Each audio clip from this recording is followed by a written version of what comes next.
So today I'm joined by Dr. Erwin Quinn, a GP, educator, author, and founder of Consultation Blueprint. Erwin's an award-winning GP who's received recognition including the Manchester Leadership Gold Award and Best GP Trainee Award for his work improving doctors' well-being. He's also trained in positive psychology and coaching psychology, which really comes through in the way he supports doctors. Through Consultation Blueprint, Erwin helps GP trainees, particularly those preparing for the MRC GP SCA, build confidence, structure their consultations, and perform under pressure.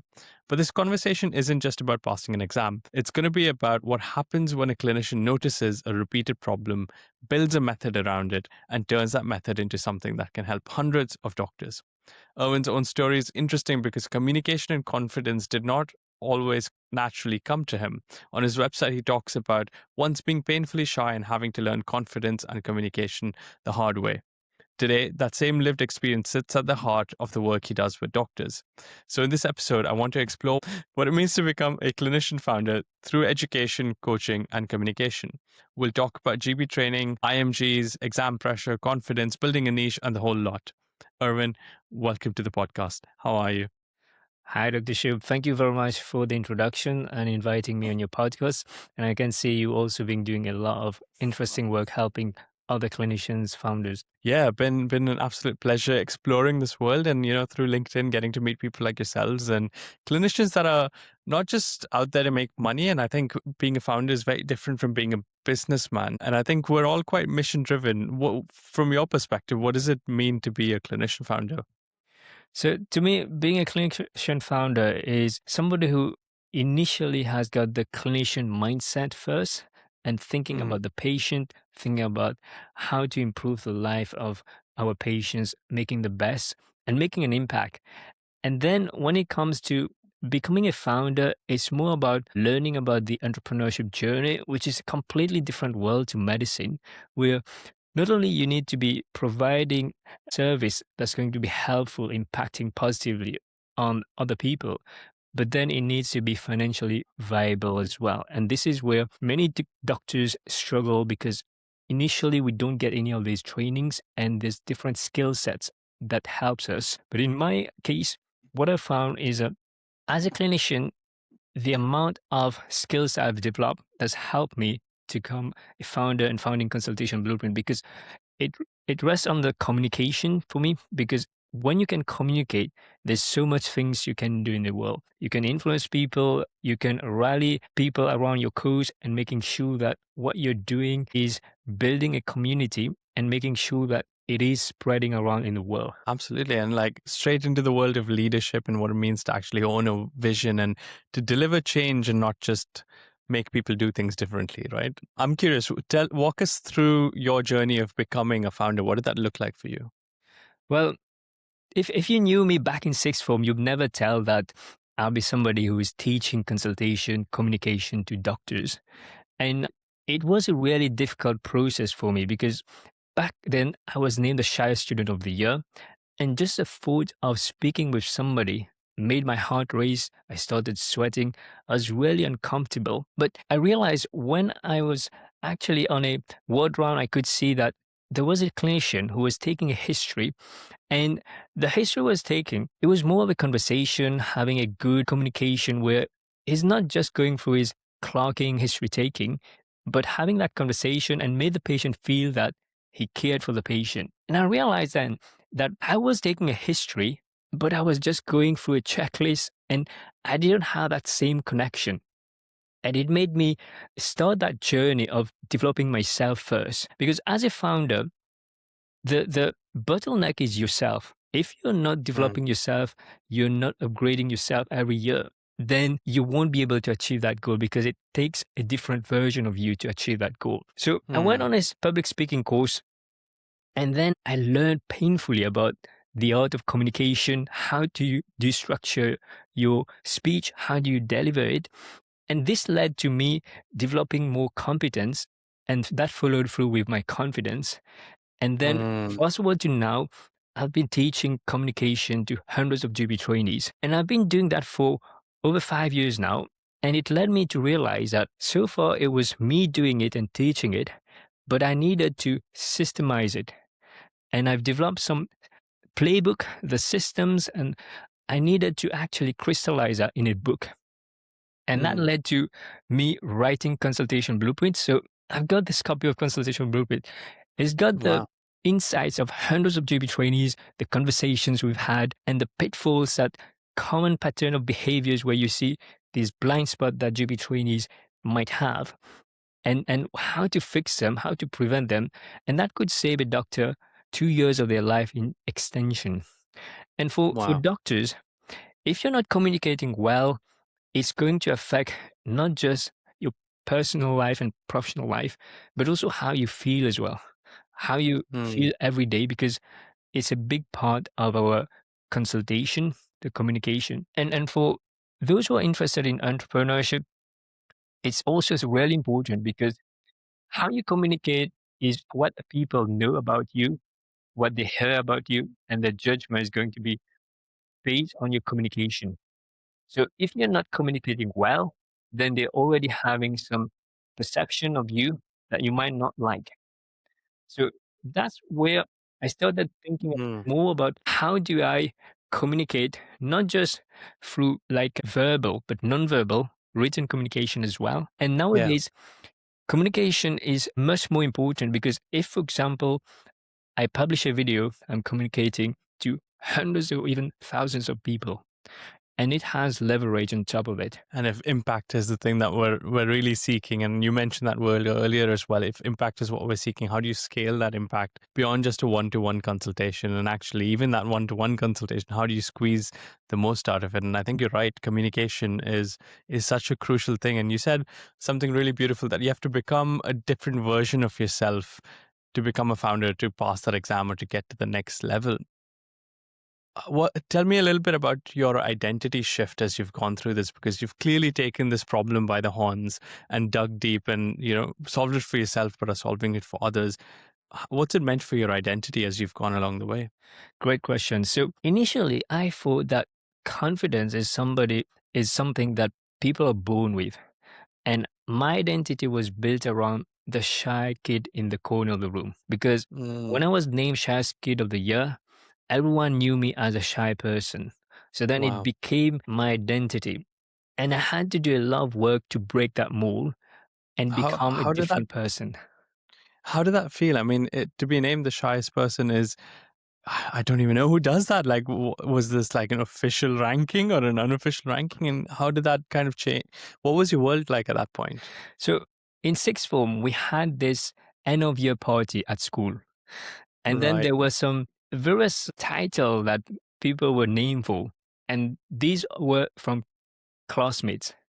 And Yep. I didn't know this was something that existed until my name Right. was called and I was named the shyest student of the year. Oh dear. Okay. And were you expecting it?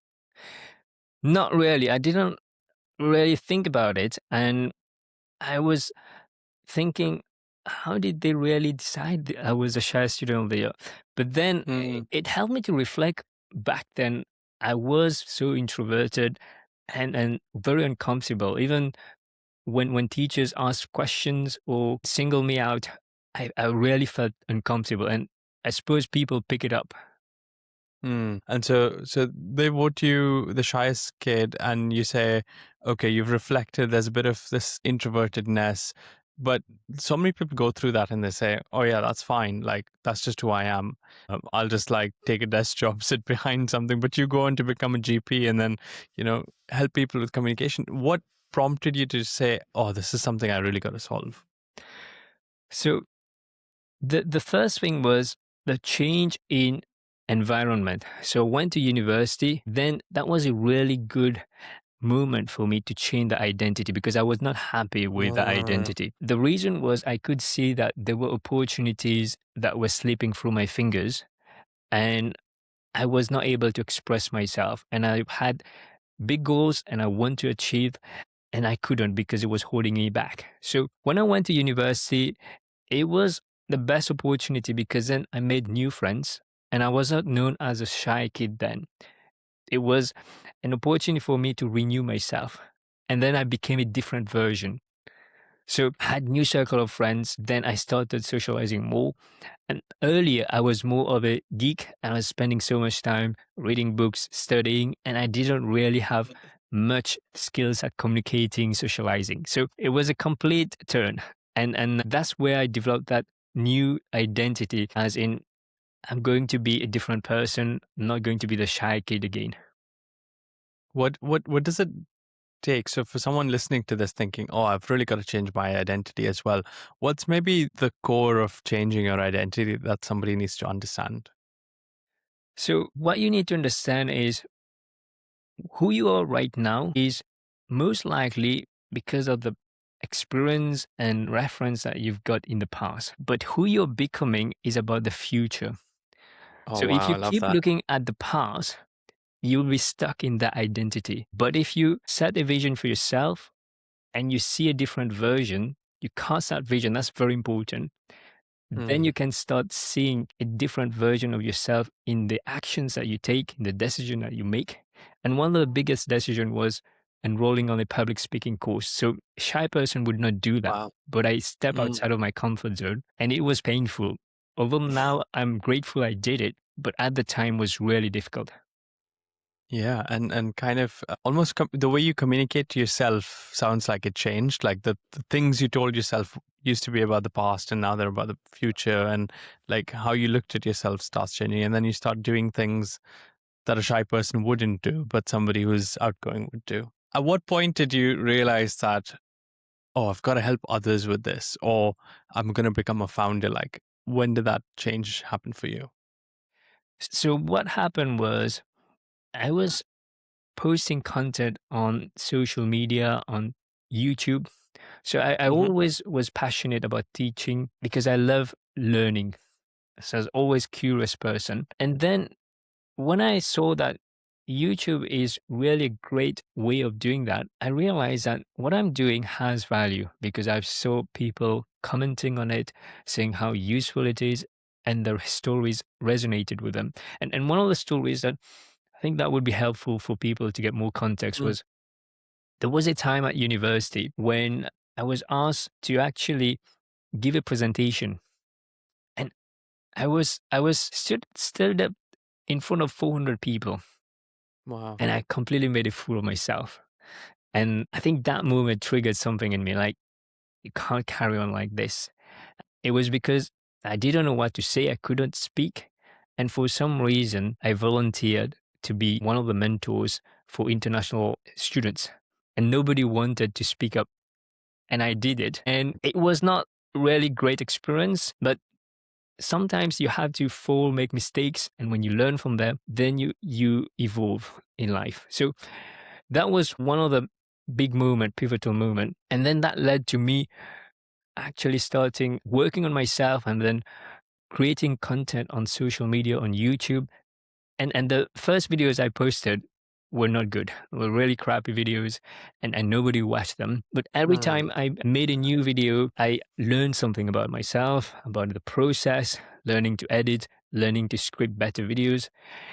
And that went on a journey in itself where the skills I developed allow me to become a founder because I develop all the skills, for example, how to speak about your message, making sure that it speaks to the audience, and Mm. also to provide something that's valuable. Yeah, tell me a bit about that. Value is such a elusive word. Like we all want to be valuable, and in a way, none of us have the power to decide if we're valuable. Like that lies with our audience and the people that either buy our services or watch our content or give us their time and energy. How do you make sure that you're valuable? Great question. Yeah, value is talked about by so many people. But what I want to say is if you're a doctor, Hmm. the journey that you have taken in itself is valuable. You Hmm. might be sitting on a gold mine right now, you don't even know it. The expertise, the conversations you've had with hundreds, if not thousands of patients is valuable because there's nobody else who's got the same experience that you've got. Now, Yeah. what's more important is to be able to package that value in a way that's going to save people time, save people money, or make their life better, improving the quality of life. If you're able Mm. to do that, and if you can combine it, make it faster for people, make it better in terms of, for example, you think about it, if somebody, they didn't pass an exam, they've been stuck for 2 years of their life. Their life Yeah. has been on hold for 2 years. And if they can find a solution that would change that, that's Mm. extremely valuable because they're going to unlock their career going from possibly, let's say, if they're making around 65, 70 grand a year as a GP registrar, Yeah. after they pass exam, the CCT, then it's going to unlock their career for the rest of their life, their professional life. They could be earning six figures. That Yeah. is valuable because it's Yeah. the skill that you develop will help you to be able to do it in a way that's quantifiable in a way, right? You Mm. see the difference. But it's not just money, it's also the Yeah. peace of mind. It's also being able to enjoy your freedom. Because when you're in Mm. training, you're stuck, you have to go through different portfolio requirements and you can't work wherever you want. So there's value in different forms. Yeah, that's so beautiful, and I like that example as well. I want to just hold on to that and dig a bit deeper, because this concept of productizing or converting something into yours is something that I see a lot of founders kind of wrestle with a lot. So there's an element of, yes, you've got your experience, but there's things that we learn from enrolling in courses or getting coaching or getting mentors, or there's also this perspective of like, oh, there's so many other people already doing something like this. How can I compete with them? How can I make it mine? And an element of almost like, is it plagiarism if I write a book about that? Like, how do you really make something yours in a way that's confident and defensible? I think that's something that doctors really worry about. So what I want to say is that with respect to the ideas of the system, I'm the product of the learning I've had from my mentors, my teachers. So all of the work that I have produced is a Mm. combination of all of this. Now, it is a unique way of doing it. If, for example, I'm mentioning something that's specific to somebody's work, Yeah. definitely I would mention that because you want to recognize a person. And actually, it's good practice to do that because then it shows that you're a well-read person and you give credit to where credit is due. Yeah. So I don't think somebody can come up with something on their own and say that they have not learned from other people, especially in the world where we are. Even when you're using books, like the books in itself were written by author, they have references of other authors. So their body Yeah. of work is also sitting on the shoulders of giants. So Mm. it's a body of work and yeah, you say this is my work. It actually the book that I've written is a work that has been great because it is a work that I've been able to do because I've learned a lot from my students. That's amazing. Yeah. I had a similar conversation with my grandfather, who's he retired professor of engineering, and he's published like many, many, many textbooks in his life. And I was asking him a similar question: is like, how do you defend your IP in a way, I suppose, right? And he's like, Ohm's law was created by Ohm, like the man named Ohm. And how can you teach physics without teaching people about Ohm's law? So you obviously have to credit the person and build on top of that. And a lot of it is about the way you share things, the analogies you use, the conversations you have. And in your case, the conversations you've had with with the people you've coached and helped communicate better, and that adds a new perspective and a new layer. So I like that perspective of it as well. And I think for me, is me too, like there's in coaching and helping and working with founders, there's rarely do you generate new knowledge, or even if you're doing a PhD and like researching up new stuff, it's still on the shoulder of giants, as you suggested. So that's really beautiful. What does that look like for you now? What are all of your productized services that you kind of deliver? So nowadays, what I do is I have got the podcast where it's a free product for people to listen to. Hmm? And this is where it's great because I actually invite GP trainees who struggle with the exam and they share their journey, their preparation. So even though I teach these GP trainees, they're also developing their own way of doing it. So there Mm. is variation in how they actually use the blueprint and implemented it. So that's Right. one of the products we've got that's free. Then we've got the book, and that's a book that so far we've got great reviews from not just trainees but trainers as well. And then there is the Cope service, which is a one-to-one coaching program. And my main work is focused on the MRC GPSC preparation. So we're very specialized in helping GP registrars, especially those who have unfortunately not passed on the first attempt. Okay. Okay. So very, very niche problem, very niche group of people that you help and support. Talk to me a little bit about the iteration process behind developing the ecosystem of products that you have right now. How easy or difficult was it for you?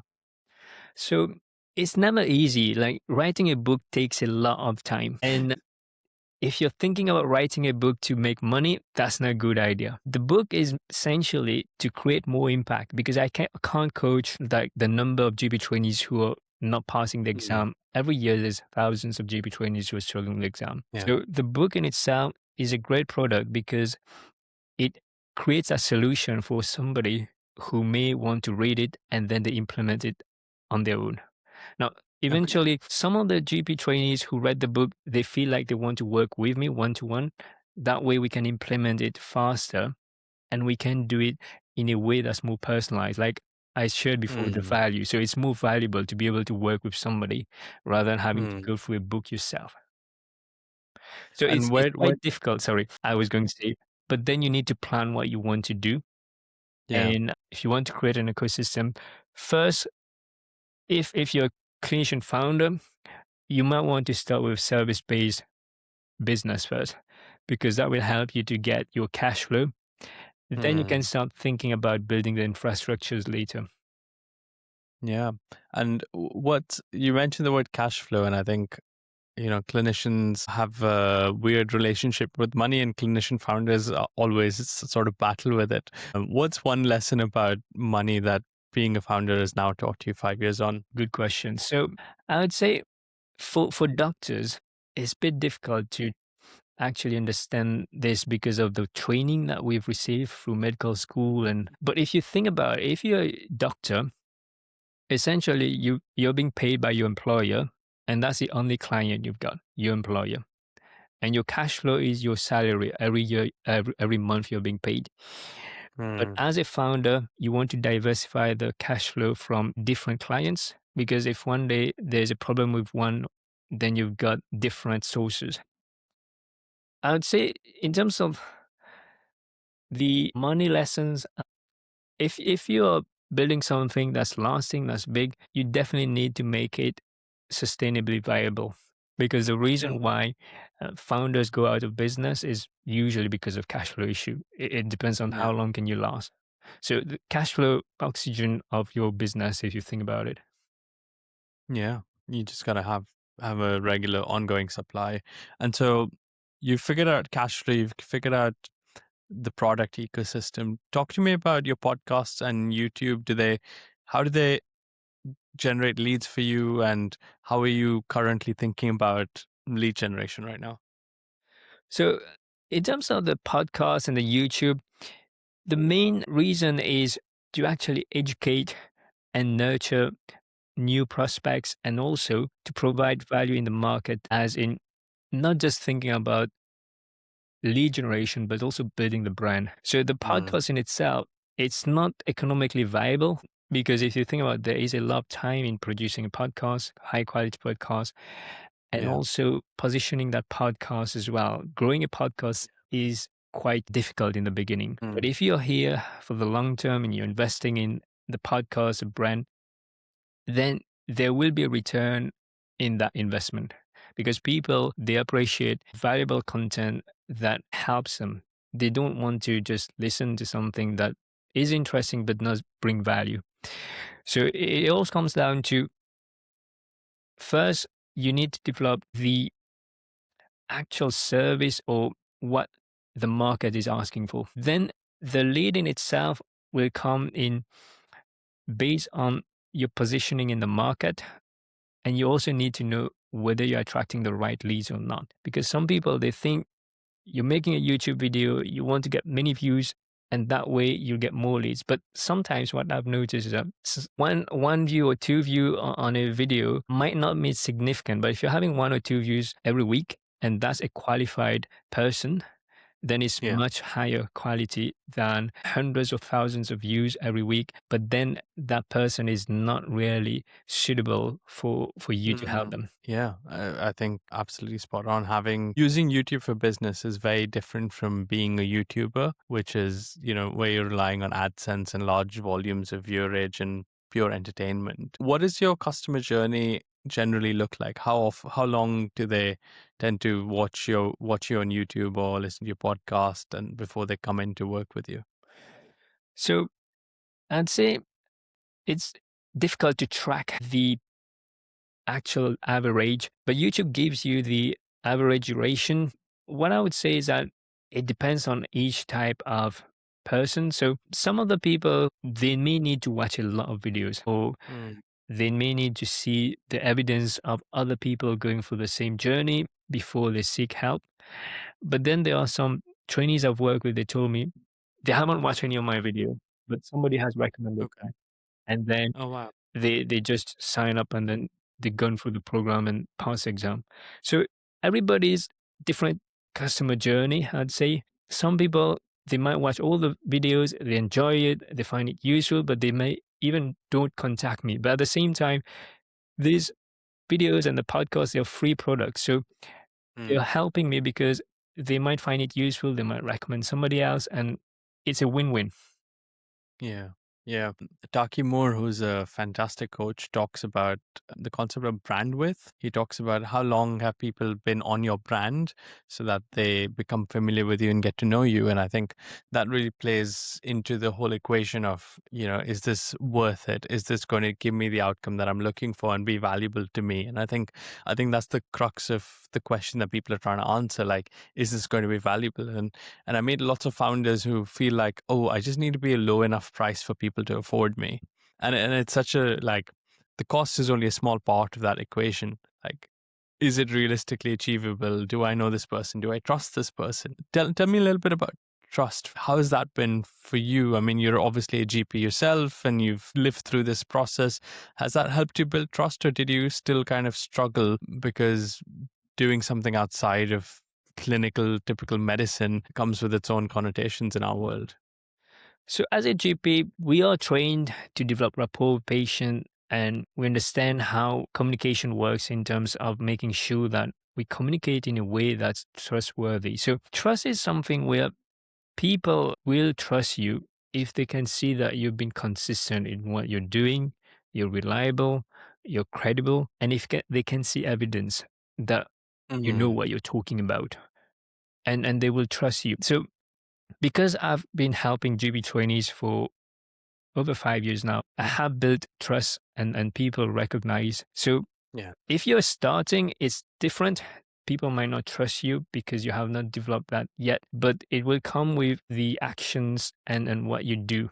And that way you will develop and build that trust. What's been the hardest part of building all of this for yourself? It's difficult to say what's been the hardest part. So I'd say one of the hard things that I had to do was because I'm somebody who always introverted and prefers to work on my own. I didn't hire people until later.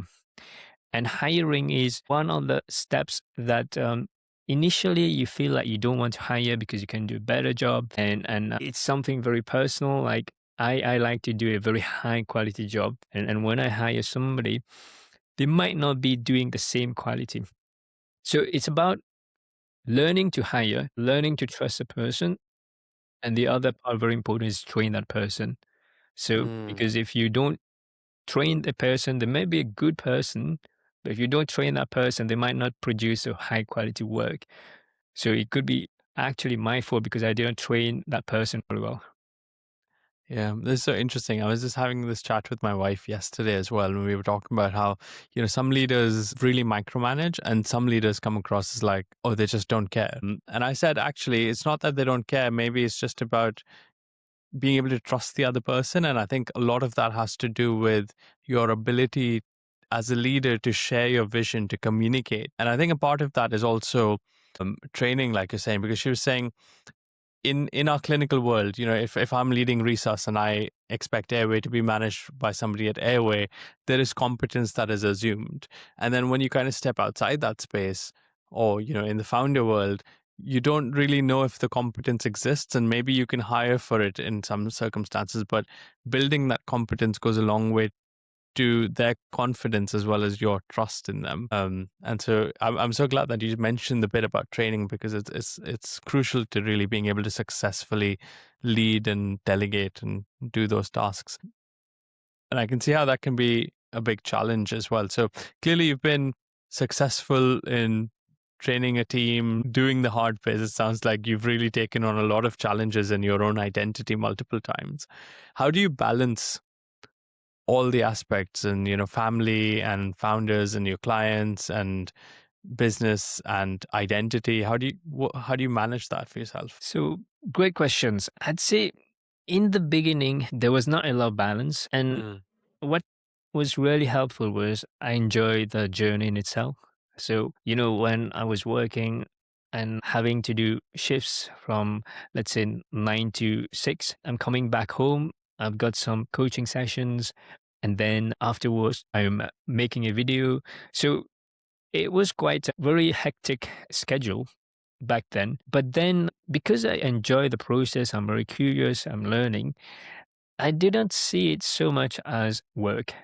It was more like I was finding this interesting. I wanted to do more of it. And there was no balance. Nowadays, as well, if you look at the way I'm working, some people might not say it's balance, but it is good for me. It might not suit Mm. everybody, and everyone is different. So you need to look at what's suitable to you. And what's very important is you're doing something that you do find enjoyment in it, or it's meaningful. Otherwise, it's not going to be worth it. And there has Yeah. been time when, let's say, if I've worked a lot because I've been doing a lot of teaching and coaching, I did feel that I needed to take a break as well. So Mm. it's like fitness. So you need to be keeping fit, and you need to make sure that you're looking at different pillars and not neglecting one of them. Because Mm. if you do that, then the price of having to take time off and recovering from it is much higher. Whereas if you're managing it Yeah. that way, you can still be happy doing it.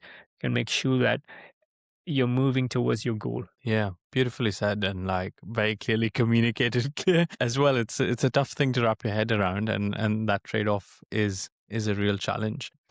If there was only one lesson you could leave for the next generation of founders coming up, as clinician founders is coming up especially, what's that one lesson you'd want to tell them? So I'd say one lesson would be to be giving yourself permission first to start, and then second to make mistakes. Mm. Because in medicine, what's unfortunate is that people are actually, in a sense, it's good for patient safety that you've been told that you should actually do X, Y, and Z. But when you're a founder, you're having to think differently, because sometimes there is actually risk of not doing anything and taking Yeah. longer to think about the decision and trying to be smart and overthinking it.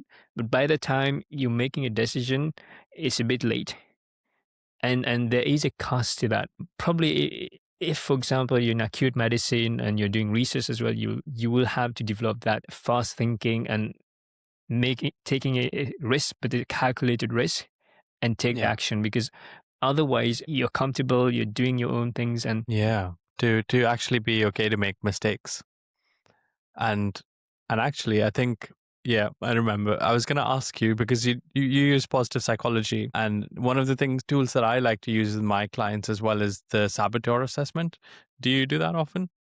saboteur, how, like, what's the acronym for this? The Saboteur quiz, I think, yeah, they just call it the Saboteur All quiz. right. I think it's the same person who developed positive psychology. He developed this quiz, which basically breaks you down into a couple of archetypes. I think there's 9 or 12 archetypes, and it ranks you on how you sabotage yourself. Everything from being an overachiever to perfectionism to, hypervigilant.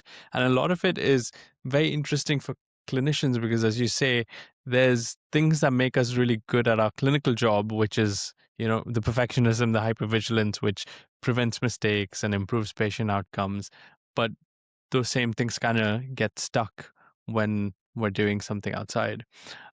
Do you kind of battle with that with your clients as well, in terms of what's keeping them stuck in their exams is not actually the knowledge or maybe even the communication? What Definitely. Yeah. Recently, I was coaching a GP trainee who is a bit of a perfectionist. So mm, the problem is when he was actually consulting, he was explaining various things and wanting to make sure that he's explaining to a very detailed level. But the problem with that was in the SE exam, there's only 12 minutes consultation. So it's very limited. And the patient might not really care about this aspect of his explanation, but he's just explaining it for the sake of it. Whereas a patient yeah. might be worried about having a heart attack, but let's say he's Mm, explaining about what is atrial fibrillation.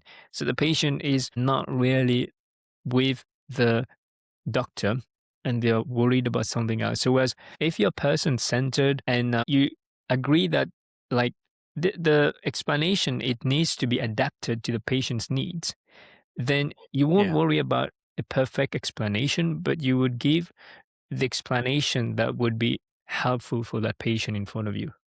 So that's Yeah. something quite common. And sometimes what I've noticed is some people who over explain, it often comes due to insecurity where they try and compensate for that. And they're trying to impress examiner with their knowledge, Mm, but they're not actually completing the task that would be helpful for their patient.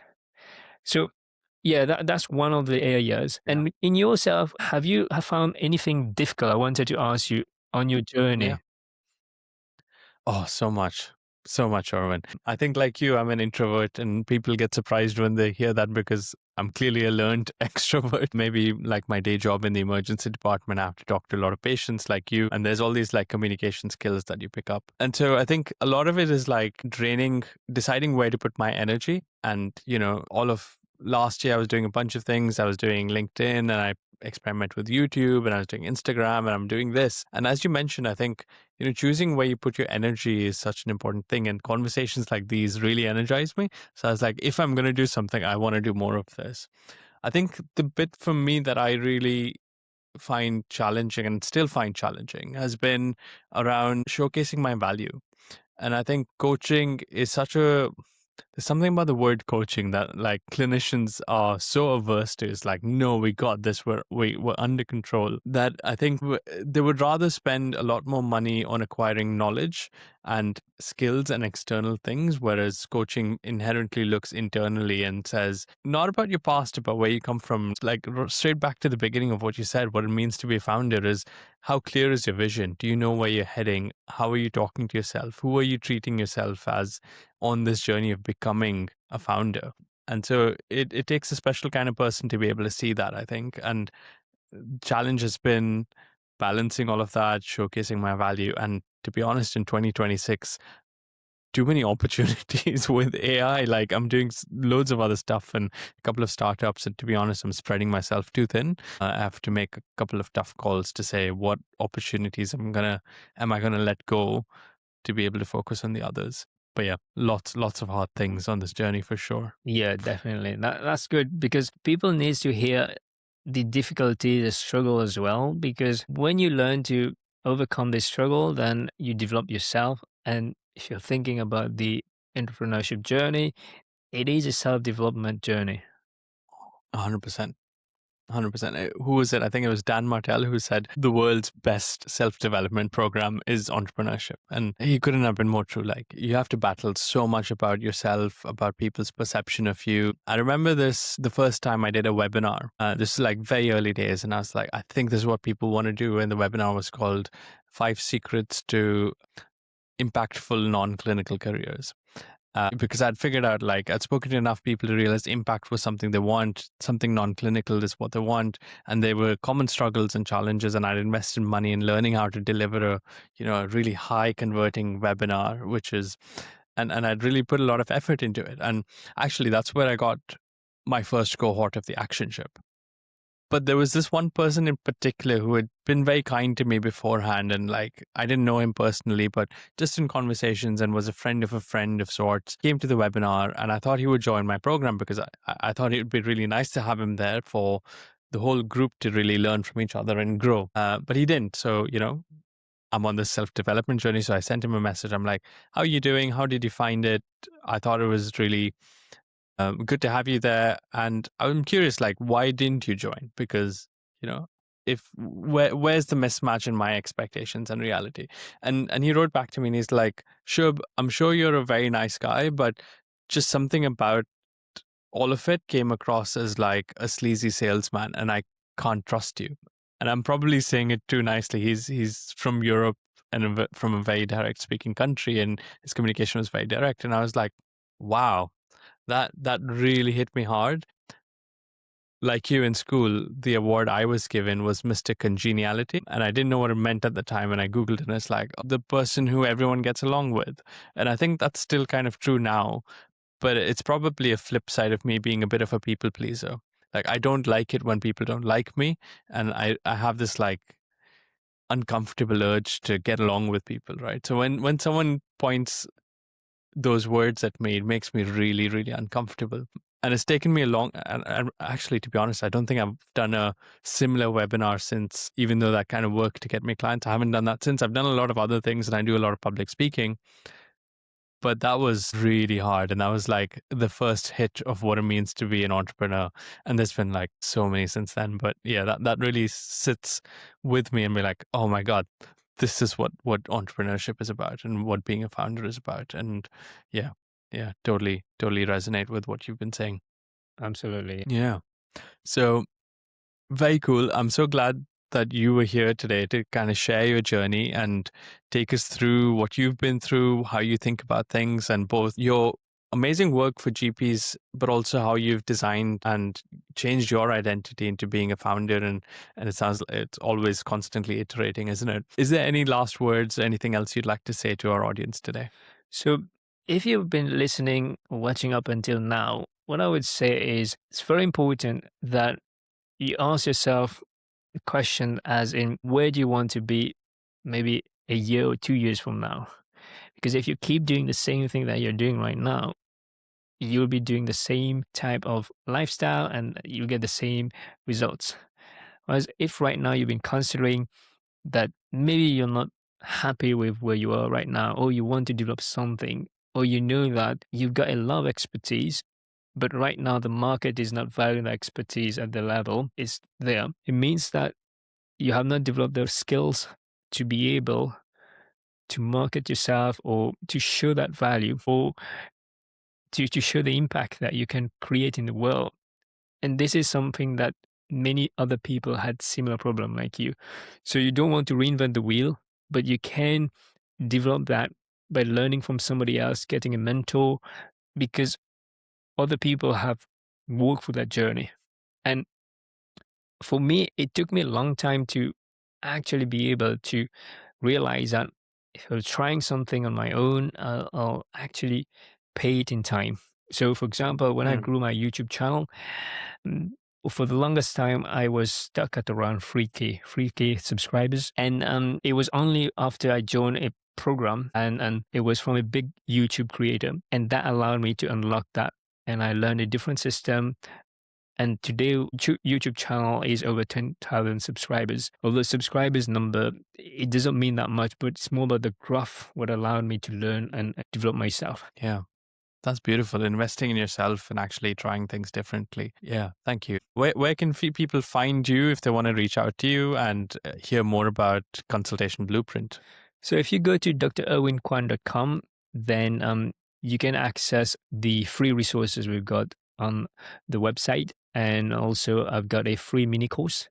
So you can access that and you can start your journey, especially if you're a doctor, you want to succeed in life, and you want to take the next step, then that would be a good way of starting. Fantastic. Thanks so much for being here, Erwin. A really good pleasure. And for our listeners, thank you for making it so far. Stay tuned for another episode on the Clinician Founder podcast. Thank you very See you much, Rob. soon.